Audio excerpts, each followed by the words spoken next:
আসসালামু আলাইকুম, welcome to জেস্ট life. আজকে নিয়ে আসলাম একটা ভাইরাল রেসিপি, ইয়াকনি পোলাও।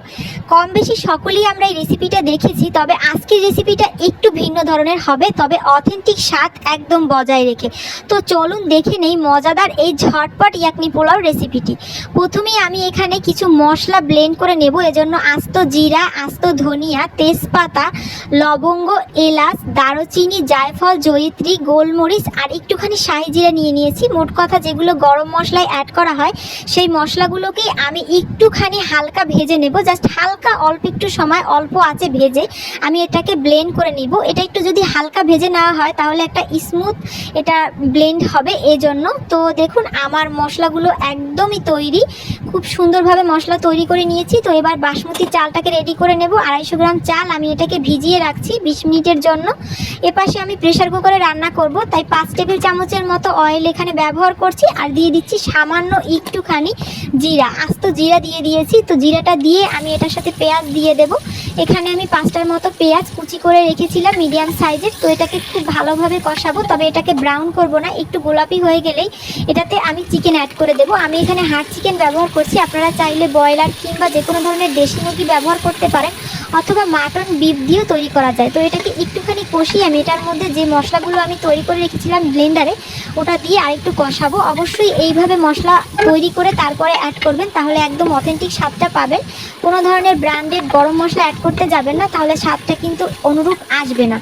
তো আমি এটাকে একটুখানি কষিয়ে নিচ্ছি। তেলটা যখন একটু উপরে উঠে আসবে দেখতেই পাচ্ছেন, তো এই অবস্থায় আমি দিয়ে দিচ্ছি আদা আর রসুন, এটা পেস্ট করে রেখেছিলাম। এটা দিয়ে আমি একটুখানি লবণ দিয়ে দিচ্ছি। এইভাবে সব উপকরণগুলো যদি অ্যাড করেন তাহলে স্বাদটা কিন্তু অসাধারণ আসবে, আর একটা লাইট বিরিয়ানির মতো স্বাদ পাবেন। তো আমি এরপর পানি দিয়ে দিচ্ছি। আমি আগে মাংসটাকে সিদ্ধ করে নেব, আপনারা অবশ্যই মাংসটাকে আগে সিদ্ধ করে নেবেন।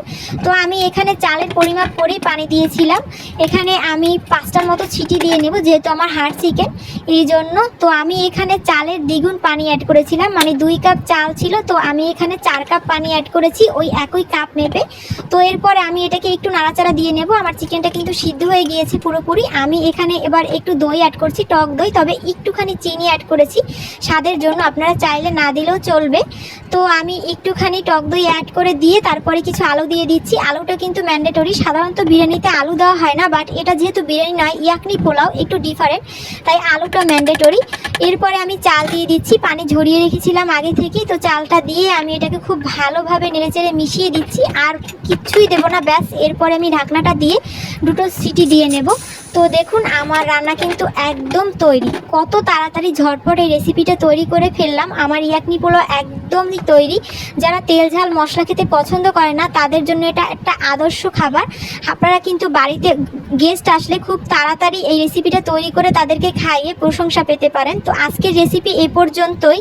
আশা করি আমার রেসিপিগুলো ভালো লাগছে। এমন আরও ঝটপট রেসিপি পেতে চাইলে আমার চ্যানেলটি অবশ্যই সাবস্ক্রাইব করুন, আর পেজ থেকে দেখলে ফলো করবেন, লাইক কমেন্ট শেয়ার করবেন। সবাই ভালো থাকবেন, সুস্থ থাকবেন, জেস্ট লাইফের সাথেই থাকবেন। আল্লাহ হাফেজ।